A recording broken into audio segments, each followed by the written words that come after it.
जय हिंद दोस्तों, आर के मौर्य कॉमर्स क्लासेस में एक बार फिर से आपका स्वागत है। मैं राजकुमार मौर्य इस वीडियो के माध्यम से शुरुआत करने जा रहे हैं अंशों के हरण से संबंधित चैप्टर को, शेयर फॉर फीचर से संबंधित चैप्टर को। ध्यान दीजिएगा, सबसे पहले आपको अपनी कॉपी में लिख लेना है अंशों का हरण। ये टॉपिक हमारा है अंशों का हरण फॉर फीचर ऑफ शेयर।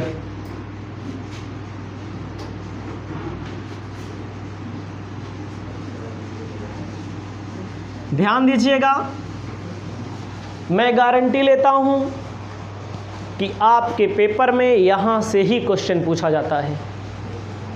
कभी कभी थ्योरी ही पूछ ली जाती है, अंशों के हरण से क्या आशय है, मतलब कि शेयर फॉर फीचर किसे कहते हैं, अंशों के जब्तीकरण से क्या आशय है, आवश्यक रोजनामचा जर्नल प्रविष्टियां करिए, पूछा जाता है। ये चीज़ ध्यान दीजिएगा। तो बहुत सारे बच्चे होते हैं जो नहीं लिख पाते हैं, अधिकतर, लेकिन हम नहीं लिखने के लिए नहीं वीडियो बना रहे हैं, ना ही आपको पढ़ा रहे हैं, हम आपको पेपर में लिखने के लिए पढ़ा रहे हैं।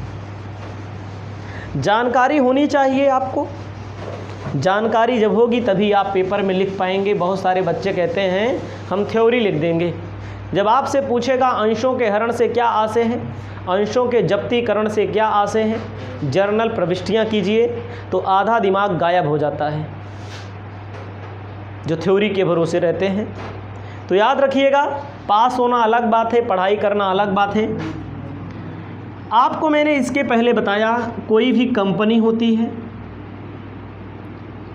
कंपनी पूंजी प्राप्त करने के लिए अंशों का निर्गमन करती है, अंशों को बेचती है। कभी कभी ऐसा होता है कि कंपनी इकट्ठा शेयर पर पैसा, 10 रुपये का शेयर है तो कंपनी 10 रुपये इकट्ठा मांग लेगी। कभी कभी ऐसा होता है, ज़्यादातर होता है, कभी कभी नहीं कहेंगे, ज़्यादातर ऐसा होता है कंपनी जो पैसा मांगती है किस्तों के स्वरूप मांगती है। किस में मांगती है? किस्तों में मांगती है। जो आपने पढ़ा अभी, एप्लीकेशन मतलब आवेदन पर मांगती है, अलॉटमेंट पर मांगती है, first and final second call वगैरह पे मांगा जाता है। तो कभी कभी ऐसा होता है, कोई ऐसा शेयर होल्डर होगा, कोई ऐसा अंशधारी होगा जो आवेदन को दे करके अंश तो खरीद लेता है, हो सकता है आवंटन भी दे दे। कभी कभी होता है फर्स्ट एंड फाइनल कॉल या आवंटन का पैसा नहीं देता है, नहीं दे पाता है। जैसे कोई व्यक्ति गाड़ी खरीदता है, ठीक है, ध्यान दीजिएगा, कभी कभी आप देखते होंगे बहुत लोग गाड़ी खरीद लेते हैं, मोटरसाइकिल, तो CDP दे करके, कैश डाउन पेमेंट दे करके गाड़ी तो खरीद लेंगे, लेकिन ये होता है अधिकतर दशाओं में, कई दशाओं में होता है कि वो किस्त नहीं दे पाते। बहुत सारे लोग होते हैं, जब कोई व्यक्ति किस्त नहीं दे पाता तो कंपनी क्या करती है, गाड़ी को छीन लेती है, पैसे वो जमा कर लेगी जो आपने जमा किया है, और गाड़ी भी छीन लेती है। इसे कहते हैं गाड़ी खींच गई। तो यहाँ पर गाड़ी नहीं खींचना है, यहाँ पर जब्त, अंशों को जब्त करना है, अंशों को खींचना है। तो आपको जानकारी होनी चाहिए। कोई व्यक्ति, मान लीजिए कोई 10 रुपये का शेयर है, 2 रुपया आवेदन पर मांगा गया, 5 रुपया आवंटन पर मांगा गया, 3 रुपया प्रथम एवं अंतिम याचना पर मांगा गया, 10 रुपया मांगा गया।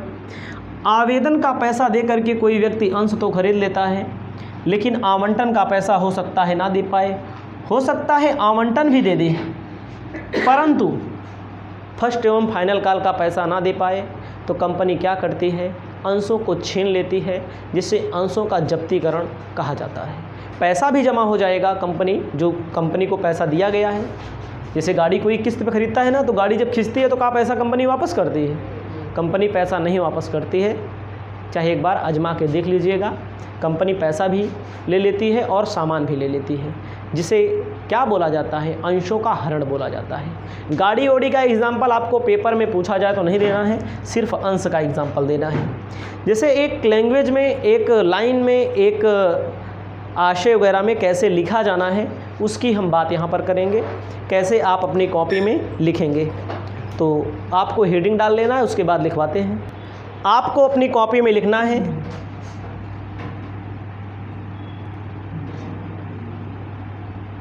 जब कोई अंशधारी कंपनी के अंशों को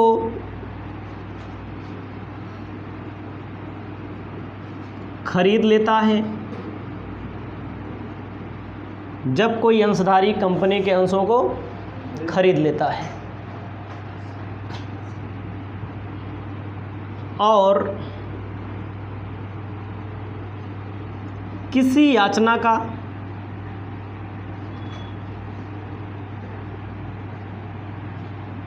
भुगतान करने में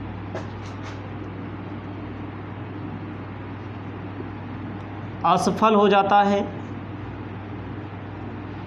तो कंपनी उसके अंशों को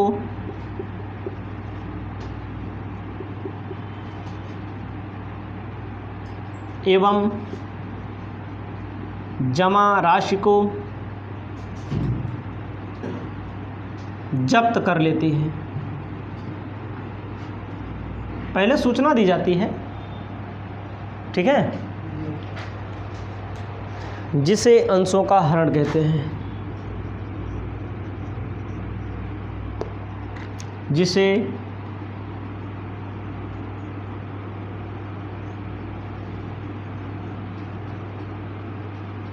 अंशों का हरण कहते हैं ना। जैसे आपको लिख लेना है एप्लीकेशन मतलब आवेदन, 2 रुपया, आवंटन 5 रुपया, प्रथम एवं अंतिम याचना 10 का शेयर है तो 5 2 7 10 3 रुपया। इनमें से आवंटन अथवा प्रथम एवं अंतिम याचना ना मिलने पर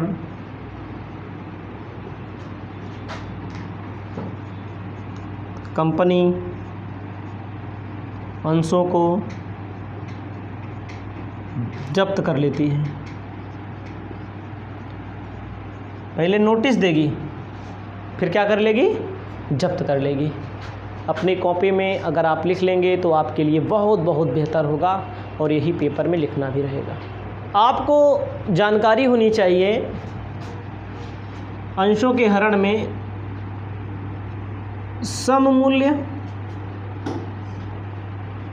पर निर्गमित अंशों का हरण।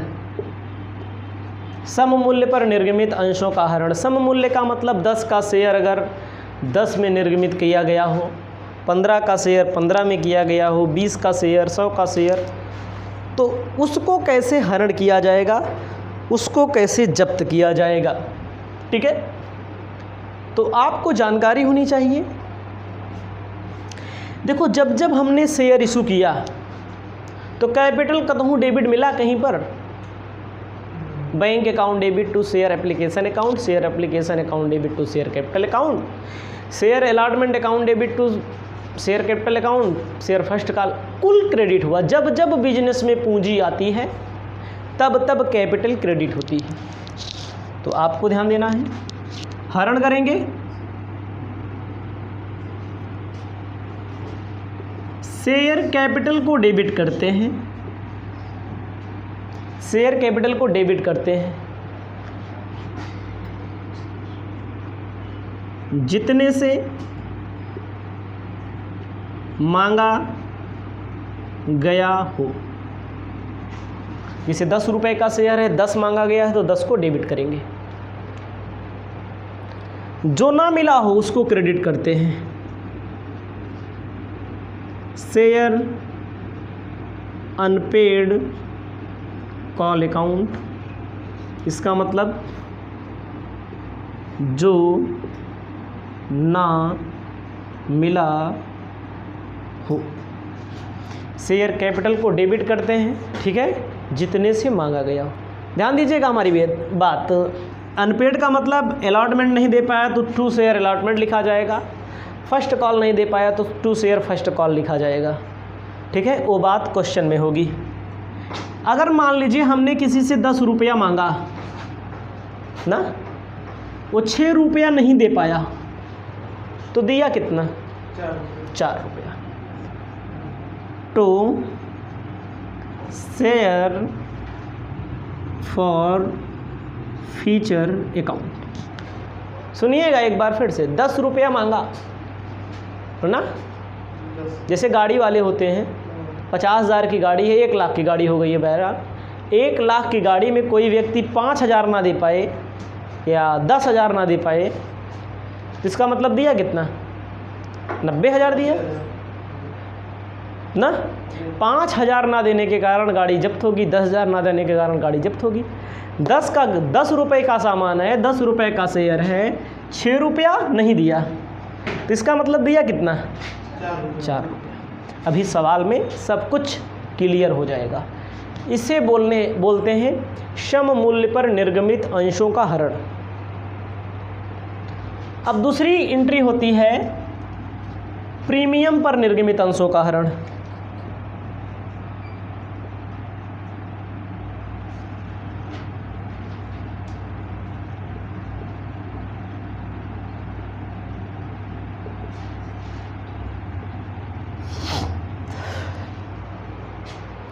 प्रीमियम पर निर्गमित अंशों का हरण।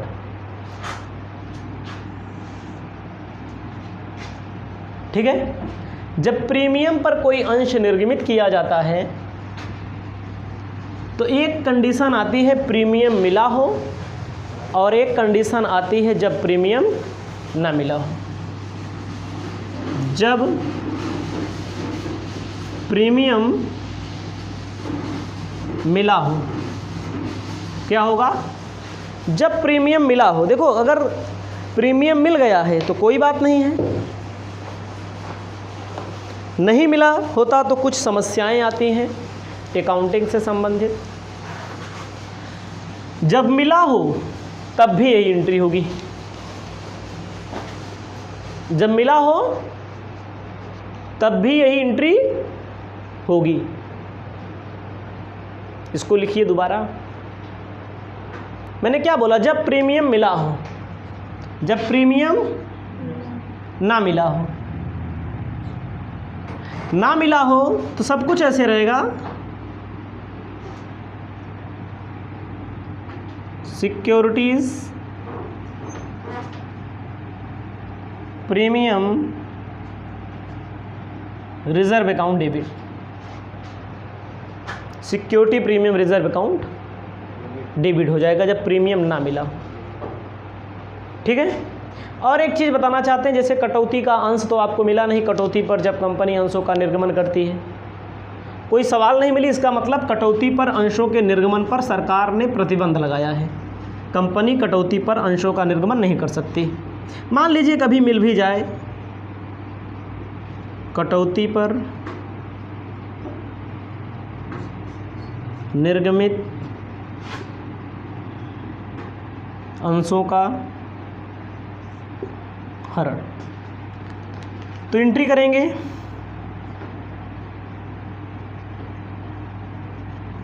शेयर कैपिटल को डेबिट करते हैं जितने से मांगा गया हो, अनपेड कॉल क्रेडिट करते हैं, टू डिस्काउंट भी लिखा जाएगा यहाँ पर। ठीक है, डिस्काउंट भी क्रेडिट किया जाएगा क्योंकि ये भी तो नहीं मिलता जो छूट वाला होता है। To share forfeiture account. ये आपका एंट्री हो गया। और आपको बताना चाहते हैं, जब कंपनी अंशों को हरण कर लेती है तो कंपनी क्या करती है। जैसे आप सुनते होंगे, कंपनी ने गाड़ी खींच लिया ना, तो कंपनी क्या गाड़ी अपने यहाँ रख के उसको देखती है, उसको फिर से क्या करती है, बेच करके पूंजी प्राप्त करने का काम करती, पैसा प्राप्त करने का काम करती है।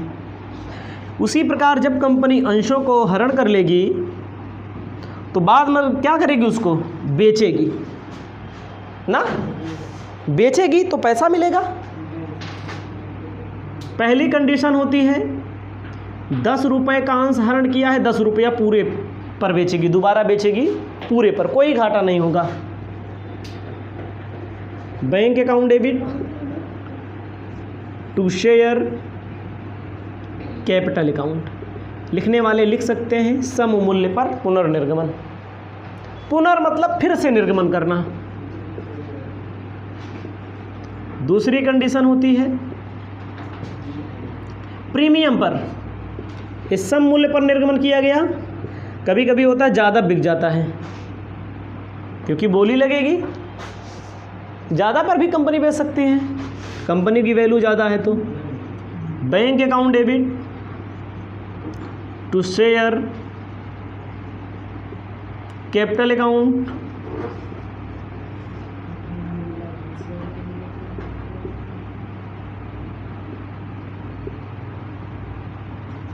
Reserve account. कभी कभी होता भैया घाटे पर भी कंपनी को बेचना पड़ता है। यहाँ पर कोई वैधानिकता नहीं है कि घाटे पर नहीं बेचा जाएगा, फिर से जब बेचा जाएगा तो। घाटे पर मान लीजिए देखो, 10 वाला 10 का शेयर बिकेगा, 10 तो यहाँ लिखे जाएगा। 10 वाला शेयर 12 में बिकेगा तो 10 पूंजी में, 2 प्रीमियम में, टोटल 12। बैंक अकाउंट डेबिट घाटे में बिकेगा तो 10 रुपये का शेयर 9 में बिकेगा तो क्या करेगी कंपनी, क्या करेगी, bank account debit share forfeiture account debit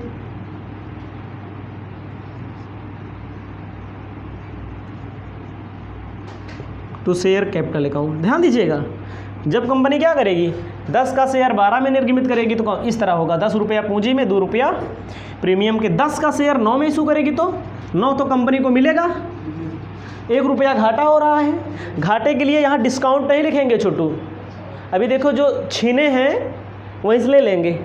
इसके पहले हरण वाले सब में नीचे फार फीचर लिखा रहता था ना, वहीं से ले लेंगे 1 रुपया, टोटल हमारा 10 रुपया हो गया। एक एंट्री होती है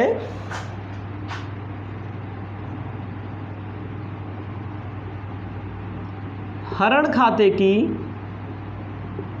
बची राशि। जैसे मान लीजिए यहाँ से ले लिया गया, कहीं पर 2 रुपया 4 रुपया जब्त किया गया था, मान लीजिए 1 शेयर के पीछे, तो 1 शेयर के पीछे जितना शेयर हरण लिया गया उसमें कुछ बचता भी है, बच गया तो लिखा जाता है कैपिटल रिजर्व में transfer, share forfeiture account debit to capital reserve account. इसको आप अपनी कॉपी में लिख लीजिए। इसके बाद आपको हम दमदार सवाल, अच्छी सवालें बताएंगे जो आपके पेपर में आएंगी भी और आप लगाएंगे भी।